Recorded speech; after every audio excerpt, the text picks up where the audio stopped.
Assalamualaikum warahmatullahi wabarakatuh. Selamat siang semuanya.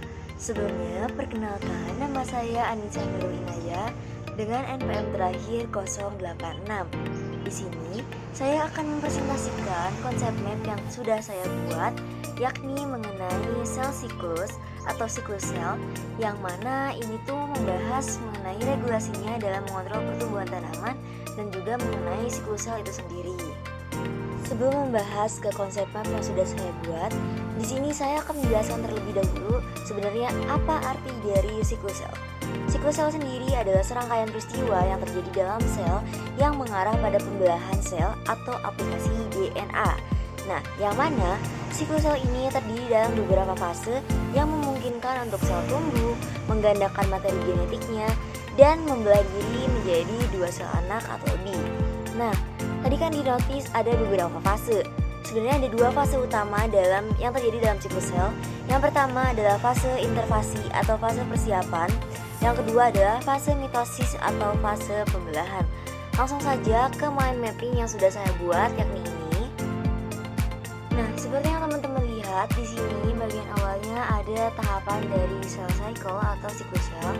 Nah, untuk fase interfase atau tahap pertamanya itu adalah G1 atau Gap 1, yang mana fase pertumbuhan sel ini tuh terjadi sintesis protein dan persiapan replikasi DNA yang durasi variasinya sekitar antara 10 sampai 18 jam. Ini tuh di antara sel susun tulang hingga sel darah merah yang sekitar 120 hari. Nah, peristiwa yang paling pentingnya adalah sel memastikan kondisi lingkungan mendukung. Kemudian yang kedua ada sintesis atau S, yang mana pada fase ini replikasi DNA terjadi, kromosom duplikasi memakan waktu sekitar 8 sampai 8 jam pada sel manusia. Nah, di sini tuh DNA berubah dari 2N menjadi 4N.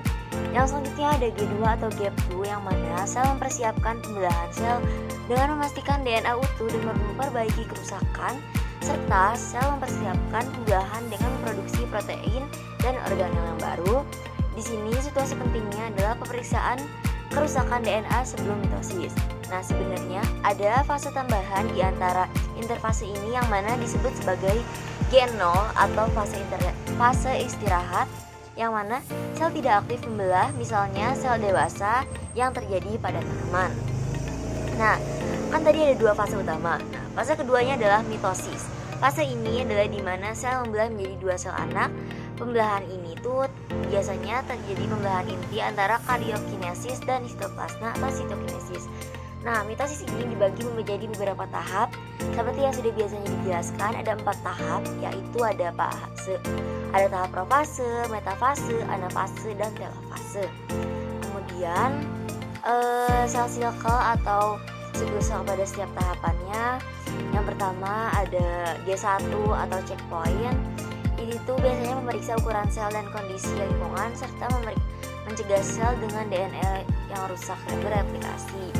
Kemudian G2 atau checkpoint juga, yang mana memeriksa kelengkapan dan keakuratan replikasi DNA serta memastikan DNA tidak rusak sebelum mitosis. Kemudian yang ketiga ada spindle assembly atau masa dari metafase ke anafase. Itu memastikan semua kromosom telah terikat dengan benar pada mikrotubulus. Oke, yang selanjutnya bisa dilihat ada sistem pengendalian siklus sel. Ini merupakan jaringan protein dan enzim yang mengatur kemajuan siklus sel. Ini tuh termasuk dari siklus protein atau cyclins dan enzim atau cyclin dependence atau yang biasa disingkat menjadi CDKS. Nah, apa sih kepanjangan dari CDKS? Itu adalah cyclin dependence kemajuan siklus sel. Oke, yang selanjutnya ini sistem ini memastikan bahwa sel hanya melanjutkan ke fase berikutnya jika kondisi yang diperlakukan terpenuhi. Nah, kemudian yang selanjutnya, mengapa sih sel cycle atau siklus sel ini tuh penting bagi keberlangsungan hidup suatu organisme? Nah, siklus sel dan checkpoint sangat penting untuk memastikan bahwa sel membelah dengan cara teratur dan terkontrol.